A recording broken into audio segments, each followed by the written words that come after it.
Assalamualaikum warahmatullahi wabarakatuh. Alhamdulillah, alhamdulillahillazi anzala al-Qur'an hudal lil muttaqin. Asyhadu an la ilaha illallah wahdahu la syarikalah wa asyhadu anna Muhammadan abduhu wa rasuluh. Arsalallahu rahmatan lil alamin. Allahumma salli ala Muhammadin wa ala alihi wa ashabi ajma'in. Alhamdulillah, bersyukur kita panjatkan kehadirat Allah Subhanahu wa taala. Oleh karena pada malam yang berbahagia ini, alhamdulillah kita sudah berada malam yang keempat bulan suci Ramadan. Mudah-mudahan amalia Ramadan kita yang telah kita lalui, insyaallah dilipat gandakan pahalanya di sisi Allah Subhanahu wa taala. Dan kita berharap semoga Ramadan yang belum kita lewati tetap kita jaga kualitasnya. Mudah-mudahan bisa kita mengakhiri Ramadan ini sehingga kita bisa memperoleh banyak manfaat. Karena kita ini termasuk orang yang beruntung. Kenapa dikatakan beruntung? Karena kita bisa dipertemukan oleh Allah di bulan Ramadan ini, bulan yang agung, bulan paripurna. Jadi sangat banyak keutamaannya. Nah, pada malam yang berbahagia ini, salah satu keutamaan bulan suci Ramadan itu adalah Syahrul Ghufran, artinya bulan ampunan. Jadi sama tadi tema yang diamanahkan kepada saya adalah bulan Ramadan adalah sarana untuk memperoleh ampunan Allah Subhanahu wa taala. Oleh karena itu Bapak Ibu sekalian yang berbahagia, Ramadan ini sekali setahun. Belum tentu kita bisa mendapatkan lagi Ramadan yang akan datang. Jadi kalau kita tidak mendapatkan ampunan Ramadan tahun ini, kata seorang ulama besar yaitu Ibnu Rajab Al-Hambali, dia mengatakan bulan Ramadan ini banyak sebab untuk mendapatkan ampunannya. Tapi kalau kita tidak mendapatkan ampunan di bulan suci Ramadan, kita dianggap orang merugi. Kenapa kita dikatakan merugi? Karena kita tidak mendapatkan ampunannya. Bahkan Qatadah juga salah seorang ulama mengatakan, kalau kita dipertemukan bulan suci Ramadan, lalu kita tidak mendapatkan ampunannya di bulan Ramadan, maka bulan-bulan selanjutnya lebih sulit untuk mendapatkannya. Kenapa? Karena bulan suci Ramadan ini lebih mudah kita memperoleh ampunan Allah, karena sebabnya banyak faktornya. Oleh karena itu jaga betul Ramadan ini, mudah-mudahan kita keluar nantinya bisa kita keluar menjadi manusia yang suci. Oleh karena itu Rasulullah SAW di awal-awal Ramadan menyambut Ramadan dengan marhaban bil mutakhir. Selamat datang yang mensucikan. Kemudian para sahabat bertanya, ya Rasulullah, siapa yang dimaksudkan mensucikan itu? Kemudian Rasulullah menjawab bahwa yang mensucikan itu adalah Ramadan. Artinya membersihkan dosa-dosa kita, melebur dosa-dosa kita, kesalahan-kesalahan kita. Alhamdulillah kita dipertemukan bulan suci Ramadan ini. Bapak Ibu sekalian yang berbahagia, sekira kita sudah mendengarkan sebagian ya dari narasumber tentang, atau mungkin dari tahun ke tahun kita biasa mendengarnya. Banyak sebenarnya sebab atau faktor yang menjadikan kita mudah mendapatkan ampunannya Allah. Hadis yang sangat populer yang biasa disampaikan oleh para mubalik adalah hadis man shama ramadana imanan wahtisaban kufirallahu ma taqaddama min dzambi. Barang siapa yang mempuasakan Ramadan dengan dasar iman, kerelaan, kesadaran, bukan karena terpaksa dan dipaksa, maka akan diampuni dosa-dosanya yang lalu. Cukup satu hadis itu sebenarnya yang menjadi renungan kita. Kalau kita bisa mempuasakan Ramadan ini dengan sebaik-baiknya, tentu puasa yang dimaksudkan di sini adalah puasa yang memenuhi syarat dan rukunnya. Terpenuhi syarat dan rukunnya. Kemudian kita coba berusaha untuk menghindari segala hal yang bisa merusak puasa kita. Jadi bukan hanya sekadar berpuasa menahan lapar dan haus, kemudian menghindari hubungan badan dengan suami istri lalu kita bisa mendapatkan ampunan, tidak begitu. Karena kalau hanya sekedar itu, saya kira banyak orang yang bisa melakukan hal itu. Kita kena sindiran dalam agama betapa banyak orang yang berpuasa tidak mendapatkan apa-apa dari puasanya kecuali hanya menahan lapar dan haus. Berarti kalau begitu tidak dapat ampunan. Kalau hanya persoalan yang ditahan itu hanya lapar haus, jadi kita tidak bisa mendapatkan apa-apa. Oleh karena itu tentu puasa yang bisa membantu kita untuk mendapatkan ampunannya Allah ada puasa yang berkualitas. Kualitasnya dijaga mulai pertama dan terakhir, karena untuk mendapatkan ampunan bukan ketika kita puasa pada saat itu, tapi nanti setelah berakhir Ramadan. Ramadan itu 1 bulan. Kita memeriksa bagaimana puasanya selama 1 bulan. Kalau Tuhan menetapkan standar misalnya, ini menurut manusia, standar 10 baru bisa kita dapatkan ampunan. Oleh karena itu dijaga betul puasa kita ini selama sebulan. Karena itu jaminan agama kita bahwa orang yang berpuasa di bulan Ramadan itu dengan dasar iman disertai dengan kesadaran agama, maka akan diampuni dosa-dosa masa lalunya. Tidak dibatasi dosa masa lalu, apa 1 tahun yang lalu, 2 tahun yang lalu, tidak ditentukan. Yang lalu. Saya kira di antara kita semua berharap seperti itu. Tidak ada di antara kita yang menjamin bahwa tidak ada dosa di antara kita, tidak ada. Kita ini adalah manusia, tidak luput yang namanya salah dan dosa. Tetapi Allah Maha Pengasih, Allah Maha Penyayang, Allah Maha Pengampun. Oleh karena itu dalam Al-Quran, sifat Allah termasuk Asmaul Husna adalah Al-Ghaffar. Al-Ghafur, Ghaffar itu maha banyak memberi ampunan. Artinya seberapa banyak dosa-dosa kita, Allah pasti akan mengampuninya. Oleh karena itu di dalam ajaran agama kita bukan hanya satu tadi sebab. Puasanya diperbaiki, mulai hari pertama sampai terakhir diperbaiki puasanya. Begitu terakhir nanti, biarlah Allah yang melihat apakah puasa yang kita lakukan mulai pertama sampai terakhir berhak untuk mendapatkan ampunan atau tidak. Nah, oleh karena itu betul-betul harus dijaga. Jadi tidak boleh puasanya atas sekedar yang menggugurkan kewajiban. Yang penting puasa, padahal banyak hal. Termasuk hal-hal yang bisa mengurangi pahala puasa kita, yang bisa menodai kualitas puasa kita, hendaknya dijaga, dibatasi. Mata perlu dibatasi, telinga juga perlu dibatasi, mulut perlu dibatasi, pikiran perlu dibatasi, hati perlu dibatasi. Mudah-mudahan itu bisa membantu untuk mendapatkan ampunannya Allah. Selanjutnya yang kedua, memanfaatkan Ramadan ini untuk meraih ampunan Allah. Yang kedua, hadis hampir sama-sama teksnya. Mangkama, kalian tadi mansama. Ini yang kedua, mangkama Ramadana imanan wahtisaban ghufira lahu ma taqaddama min dzambi.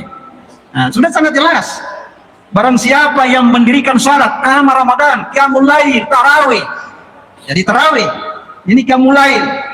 Ada qiyamul lail di awal malam, ada qiyamul lail 2/3 malam. Tapi yang umum kita lakukan adalah ini, tarawih.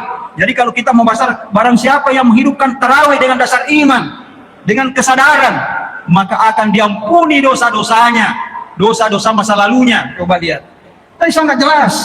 Jadi ini saja kita pelihara dengan baik. Ya, qiyamul lail kita dipelihara dengan baik. Apakah tarawih namanya, apa 2/3 malam namanya, itu semua adalah qiyamul lail. Cuma ada yang awal dan ada yang 2/3 malam. Perbaiki, continue, mulai pertama alhamdulillah sampai terakhir. Iya, 30 kali mulai pertama. Setelah terakhir nanti Allah yang menilai apakah ini wajar menolong dirinya untuk mendapatkan ampunan Allah. Bukan kita, yang penting bagi kita hanya berusaha untuk itu. Tetapi sarananya untuk mendapatkan sudah ada, tergantung dari kita. Oleh karena itu, bergembiralah. Nah, karena saya katakan tadi, kalau kita tidak mendapatkannya itu berarti kita bernasib buruk. Karena Ramadan ini mudah untuk mendapatkannya, tetapi kita tidak memperolehnya, maka di bulan lain lebih sulit lagi untuk mendapatkannya. Oleh karena itu dalam ajaran agama kita, dalam Al-Quran banyak sekali doa-doa yang harus kita lafazkan untuk memohon doa kepada Allah. Ya, Kalimat istighfar saja, istighfar, cukuplah istighfar saja, kita ucapkan banyak-banyak. Karena Rasulullah istighfarnya itu 70 sampai 100 kali. Istighfar saja, astagfirullah, astagfirullah, astagfirullah. Itu istighfar itu dua pesan yang disampaikan di situ. Ada dua permohonan yang kita mohonkan melalui istighfar itu. Apalagi di bulan Ramadan ini. Satu permohonan kita mudah-mudahan aib-aib kita ditutup oleh Allah Subhanahu wa taala. Jangan dibongkar, jangan dipermalukan kita, disembunyikan oleh Allah. Terus terang saya secara pribadi, kalau Allah membongkar aib saya, tidak mungkin saya bisa bicara di sini. Pasti akan Bapak Ibu mengatakan, untuk apa Pak Tahir bicara di atas? Nah, banyak juga aibnya. Tapi alhamdulillah melalui istighfar itu ditutupi kekurangan kita, ditutupi kesalahan-kesalahan masa lalu kita. Yaitu istighfar. Yang kedua adalah mana istighfar yang kita mohonkan itu adalah mudah-mudahan Allah mengampuni segala dosa-dosa kita, segala kesalahan-kesalahan kita yang lalu-lalu. Dan insya Allah kalau ini diampuni, ya peluang kita untuk mendapatkan surganya Allah. Oleh karena itu, di bulan Ramadan ini pintu surga tertutup, pintu surga terbuka, mohon maaf, pintu neraka tertutup. Artinya memberi kesempatan kita untuk semua untuk melakukan yang namanya kebaikan-kebaikan. Mudah-mudahan kebaikan itu yang mengantarkan kita masuk surga, mudah-mudahan. Oleh karena itu, Bapak Ibu sekalian berbahagia, Ramadan hadir untuk mensucikan kita semua. Ibarat manusia yang baru lahir, kita lahir dalam keadaan bersih, mudah-mudahan nantinya insya Allah kembali juga dalam keadaan bersih. Kita saya kira mau seperti itu. Kita lahir dalam keadaan bersih, mudah-mudahan kembali menghadap kepada Allah juga dalam keadaan bersih. Bapak Ibu sekalian berbahagia. Apalagi kira-kira sarana atau ibadah yang kita lakukan supaya kita bisa mendapatkan ampunan Allah, ampunannya Allah. Ternyata salat yang dilakukan itu dari waktu ke waktu, dari Jumat ke Jumat, sampai bertemu Ramadan ke Ramadan. Ramadan kemarin Ramadan, masuk lagi Ramadan, kita lakukan salat itu secara kontinu terus menerus. Itu juga bisa melebur dosa kita selama kita tidak melakukan dosa besar. Jadi pelihara salat tak, supaya Ramadan kemarin ketemu lagi Ramadan ini, nanti keluar Ramadan pelihara lagi sampai bertemu Ramadan yang akan datang. Insya Allah yang namanya dosa-dosa kecil akan gugur dengan sendirinya selama kita tidak melakukan perbuatan atau dosa besar. Tidak terlalu sulit. Ya saya kira dosa besar itu yang kita sudah tahu semua. Ada yang namanya syirik, ada yang namanya fasik. Syirik itu mempersekutukan Allah, fasik itu melupakan Allah, lupa salat itu lupa Allah namanya. Kemudian tidak salat itu juga dosa besar. Makan makanan haram juga itu dosa besar. Durhaka pada orang tua dosa besar, banyak dosa besar. Oleh karena itu sedapat mungkin kita hindari yang namanya dosa-dosa kecil. Insya Allah salat dari waktu ke waktu sampai ke Ramadan, insya Allah akan gugur yang sendirinya. Saya kira saya katakan tidak terlalu sulit mendapatkan ampunannya Allah. Tetapi yang berhubungan dengan dosa besar tidak cukup dengan istighfar, tidak cukup. Jangan mengatakan kita tidak salat astagfirullah, tidak begitu. Istighfar itu ada dua. Ada istighfar sifatnya preventif, pencegahan. Di pikiran saya mengatakan saya mau berbuat seperti itu, kemudian saya tangguhkan untuk tidak melakukannya. Saya istighfar, astagfirullah, pencegahan namanya. Tetapi kalau kita sudah melakukannya, misalnya berbuat mesum atau korupsi dan lain sebagainya, tidak cukup dengan istighfar, maka perlu dengan bertobat. Tobat artinya dalam bahasa Arab itu tabah. Tabah artinya itu kembali artinya kembali dari sesuatu menuju kepada sesuatu. Misalnya kembali dari musyrik menuju kepada tauhid, kembali dari perbuatan keji atau tercela kepada perbuatan perbuatan yang baik, kembali dari yang zalim menjadi kepada yang taat, kembali kepada dari yang dibenci Allah menjadi yang diridai Allah. Jadi istimewa begitu. Kita kembali dari negatif menuju kepada positif. Semua seperti itu kita kembali. Oleh karena itu syaratnya harus kita penuhi. Ada beberapa syarat kalau tobat kita mau diterima. Kalau tobat kita mau diterima, yakin dan percaya, insya Allah kalau kita melakukan syarat ini. Yang pertama kalau tobat kita mau diterima oleh Allah Subhanahu wa taala, yang pertama yang kita lakukan ada yang namanya kesadaran, satu. Kemudian yang kedua ada penyesalan. Kemudian yang ketiga ada istighfar. Kemudian yang ketiga, yang keempat adalah melakukan kebajikan. Ia berjanji pada dirinya untuk tidak berbuat yang serupa. Maksud dari kesadaran artinya, kesadaran itu artinya kita menyadari, artinya ada ilmunya, bahwa apa yang saya kerjakan ini benar-benar menurut agama bertentangan dengan syariat. Gampang. Oleh karena itu agama kita perlu kita ilmui. Karena tidak mungkin kita bisa mengetahui mana dosa, mana bukan dosa. Kalau kita ada ilmu, pasti kita tahu bahwa ini dosa. Jadi itu namanya kesadaran. Bahwa kita kerjakan ini, menurut ilmu saya, agama saya, ini dosa. Oke, sadar. Kemudian yang kedua, setelah kita sadari bahwa ini dosa, maka masuk yang kedua. Yang kedua apa? Penyesalan. Timbul rasa penyesalan pada dirinya, karena dia tidak salat zuhur. Timbul penyesalan karena dia tidak puasa. Timbul penyesalan karena suka menggunjing orang, penyesal. Dia menyesal, meninggalkan salat 2 kali 3 kali, menyesal. Tidak sebaliknya senyum-senyum. Dia jelas sudah tidak salat, masih senyum-senyum. Orang yang begini ya jelas tidak menyesal. Itu masuk kedua. Kemudian setelah menyesal, masuk yang ketiga. Apa itu? Banyak-banyak beristighfar, mohon ampun kepada Allah terhadap perbuatan yang pernah dilakukannya itu. Jadi kita sendiri yang mengetahui persoalan perbuatan yang kita lakukan itu kita sendiri. Oleh karena itu yang ketiga, istighfar mohon ampun kepada Allah. Kemudian masih yang keempat. Yang keempat itu berjanji pada diri kita bahwa saya tidak akan melakukan hal yang serupa. Apa yang kita misalnya tadi tinggalkan. Kita bertobat tentang salat. Berjanji pada diri kita, ya Allah, ya saya bertobat tidak akan mengulangi hal yang serupa. Tidak akan mengulangi lagi meninggalkan salat zuhur, tidak akan mengulangi lagi meninggalkan salat asar dan lain sebagainya. Berjanji pada diri kita. Kemudian setelah berjanji masuk yang kelima, ikuti kesalahan tak dengan kebaikan. Ikuti kesalahan tak bahwa dia benar-benar sudah tobat. Karena percuma juga kita mengatakan tobat kalau tidak ada buktinya. Tobat tentang salat tapi tidak salat. Tobat tentang puasa tetapi tidak puasa. Tobat tentang korupsi tetapi dia masih tetap korupsi. Artinya diikuti dengan kebaikan. Bagaimana orang yang tobat? Jaminannya dalam agama sangat jelas. Kata agama kita, man taba wa amana wa amila amalan shalihan wa ulaika yubaddilullahi hasanah. Man taba wa amana wa amila amalan shalihan wa ulaika yubaddilullahi sayyi'ati hasanah. Barang siapa yang bertobat kemudian dia beriman kepada Allah dan beramal saleh, maka keburukan-keburukan masa lalunya digantikan oleh Allah dengan kebaikan. Saya kira mudah sekali. Berapapun dosa yang kamu lakukan, setinggi awan pun banyaknya, kalau kamu betul-betul kembali kepada Allah, mau melakukan perubahan pada dirimu, insya Allah kesalahan kita, dosa-dosa yang lalu kita digantikan oleh Allah dengan kebaikan. Coba lihat berapa dosamu, insya Allah kalau tobat naseleh Allah Ta'ala diganti oleh Allah. Bukan hanya itu, bukan hanya diganti dengan kebaikan, tetapi di ayat lain mengatakan, man taba wa amana wa amila shalihan wa ulaika yadkhulul jannah wa la yuzlamuna syai'a. Siapa yang bertobat, kemudian beriman dan beramal saleh, maka dia akan dimasukkan ke dalam surga dan mereka tidak mendapatkan kezaliman. Alhamdulillah. Jadi betul-betul Allah Maha Pengasih, Allah Maha Penyayang. Dosa sebanyak apapun selama orang mau kembali, maka bukan hanya diganti kebaikan, tetapi tidak lepas yang namanya kesalahan. Tapi Allah Maha Pengasih, Allah Maha Penyayang. Mudah-mudahan bulan suci Ramadan ini kita manfaatkan dengan sebaik-baiknya. Bukan hanya di awal-awal Ramadan kita hidupkan amalia Ramadan, tetapi juga insya Allah pertengahan Ramadan, bahkan akhir Ramadan, setelah terakhir Ramadan, diperiksa semua amal puasa kita, diperiksa qiyamul lail kita, amal yang lain. Ternyata mereka ini memanfaatkan Ramadan dengan sebaik-baiknya, maka wajarlah kalau kita mendapatkan ampunannya Allah.